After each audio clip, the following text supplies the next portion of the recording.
Nyata loh. Dan lagi, ada yang bilang PT atau CP itu dulu nggak pakai pembukuan. Sekarang harus menggunakan pembukuan.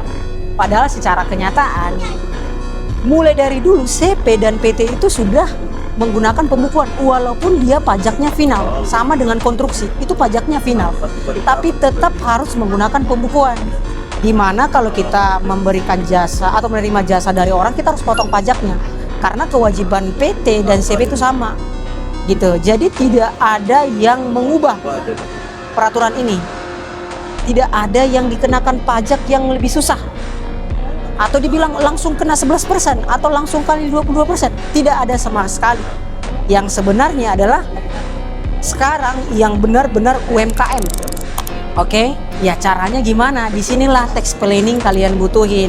Tax planning ini seperti apa? Biaya-biaya yang berhubungan sama perusahaan itu kalian catat rapi. Bisa kok dibuat seperti gaji, didokumentasikan, dirapikan. Jadi pajaknya lebih kecil. Mungkin pajaknya bisa lebih kecil loh daripada pakai 0,5. Daripada 11% atau pajak normal.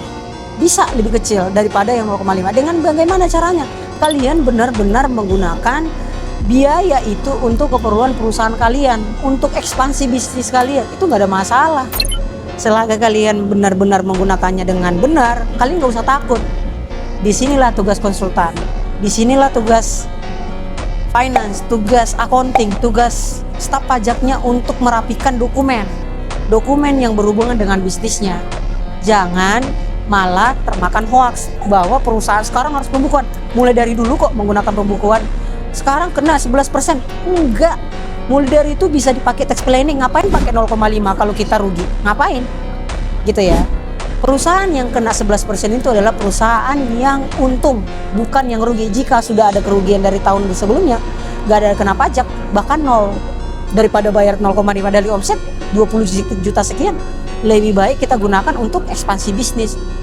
Kita beli aset perusahaan, kita beli keperluan perusahaan, beli buat biaya perusahaan sesuai dengan prosedur yang berlaku, tidak melanggar aturan. Jadi sebenarnya tidak ada perubahan pajak sama sekali, tidak ada perubahan tarif sama sekali, dan ini nyata, tidak dibuat-buat, dan kalian harus konsultasi kepada orang yang tepat, bukan yang mau nakut-nakutin. Oke? Konsultan itu kasih solusi, bukan nakut-nakutin.